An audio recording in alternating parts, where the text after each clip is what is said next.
আমার মেয়ের আজকে বিয়ে, এই বিয়ের মধ্যে ওরা এই অবস্থা করেছে, সব লুটপাট করে নিয়ে গেছে। আমার মেয়েরও থাপড় চোপড় হেওয়াও ফিটেছে ফাটাইছে। আমার স্বামীর, আমার মামা হরের, আমার দেবরের সবরে ফিটেছে। আর কোনো বাদ লোক আছে না, যে সারে তো গেছে হেয়ারও ফিটেছে। হুদু ওই যে কই বলেন না, আমার মামার জিগে না মাটি হালাইছে কা, মামা কয় মাটি হালাইছে, এটা পরে ফয়সালা হইব, আমার নাতিটার বিয়ে হয়ে এলো তো তারপরে পরে ফয়সালা করেন।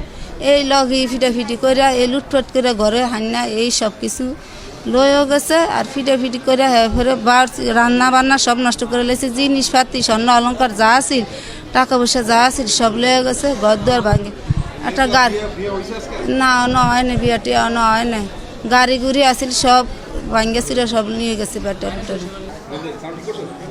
আমরা আমার ফুফাতুবার মেয়ের বিয়ে, সেখানে আমি এবং আমার চাচা মোহাম্মদ শামসুদ্দিন রান্নাবান্নার কাজ করতেছি। আমরা সেখানে আমরা হলো মিরে বাড়ির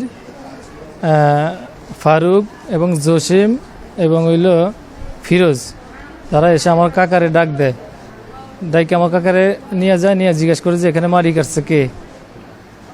আমরা ওখানে বিয়ে বাড়ির অনুষ্ঠানের ভিতরে আমরা রান্নাবান্না করতেছি।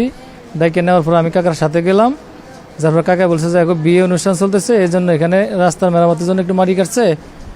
এই তো বলছে যে মাটি আমাকে না জিজ্ঞাসা কাটছেন কেন। তো কাকা বলছে তোমরা যখন জমি পাইবা এরা ওরা ছেড়ে দিয়ে যাবে গিয়ে লাগলে। এরপরে তারা আমাকে 1 থেকে 150 লোক অতর্কিত হামলা করছে। দাও নিয়ে আসছে, রড নিয়ে আসছে এবং হইলো আপনার হলো লাঠি নিয়ে আসছে। এবং আমাকে 16 থেকে 17 জন লোক আহত হয়েছে। এর ভিতরে আমার মা আছে, বাইরবু আছে, আমার আরেক বাইরবু আছে এবং আমার ফুফাতো বাইরে আছে। আমার ফুফাতো একজন বরিশাল নিয়ে গেছে আপনার, তার অবস্থা খুবই খারাপ। আর হইলো আপনার হইলো আমাদের এখানে আপনার প্রায় 300-400 লোকের খাবার নষ্ট করছে তারা। এই খাবারে আপনার মনে যে আপনার যে মাইরা বালি টালি এগুলি সহকারে সবই আপনি তছনছ হয়ে গেছে আপনার। এগুলি আমরা সুষ্ঠু বিচার এবং তদন্ত সাপেক্ষে সুষ্ঠু বিচার দাবি করতেছি। আজকে যেখানে হচ্ছে বিয়ের আনন্দ উৎসব হওয়ার কথা, ঈদ মৌসুম, আমরা সবাই আনন্দের মধ্যে থাকতাম, সেখানে আসতে আমার বাসাটা হচ্ছে বিষাদময় হয়ে গেছে। আমাদের বাসাগুলো লন্ডভন্ড করে ফেলছে, সবাইকে এলো পাতারি মারলো, কোপাইলো।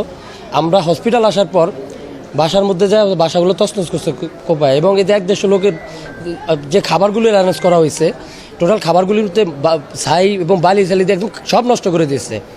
এবং এই যে টুকটাক যেই স্বর্ণ অলঙ্কার ছিল, মানে বাসায় কেউ ছিল না, তো সব কিছু একদম নিয়ে গেছে। খুবই হতাশাজনক। আমরা এইটার জন্য মানে যে খারাপ একটা মুভমেন্ট তৈরি হয়েছে, আমরা আইন প্রশাসনের কাছে যথোপযুক্ত একটা বিচার কামনা করতেছি। ধনিয়ায় বিয়েবাড়িতে একটি রাস্তার জমি নিয়ে বিরোধের জের ধরে ওখানে সংঘর্ষ সৃষ্টি হয় এবং এই সংঘর্ষে 999-এর কলের ভিত্তিতে আমাদের মোবাইল টিম সেখানে যায় এবং গিয়ে সংঘর্ষকে পথে নিবৃত্ত করে এবং সেখানে থেকে 2জনকে এই প্রিভেন্ট করার জন্য প্রিভেন্টিভ অ্যাকশন হিসেবে 2জনকে আমাদের পুলিশ হেফাজতে নিয়ে আসে।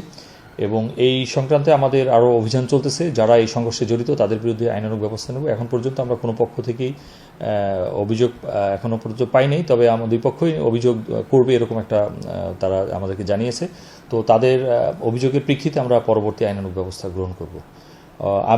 আমাদের এই ঈদের ছুটিতে আসলে ভোলায় বিভিন্ন স্থানে অনেক ঢাকা থেকে বাইরের বিভিন্ন কর্মস্থল থেকে সবাই দেশের বাড়িতে এসেছে। এর কারণেই বিভিন্ন জায়গায় জমি বা ইত্যাদি নিয়ে কিছুটা উত্তেজিত অবস্থা বিরাজ করছে। তবে যে কোনো ধরনের সংঘর্ষই আমাদের মেসেজ হলো আমরা কঠোর আইনানুগ ব্যবস্থা গ্রহণ করব।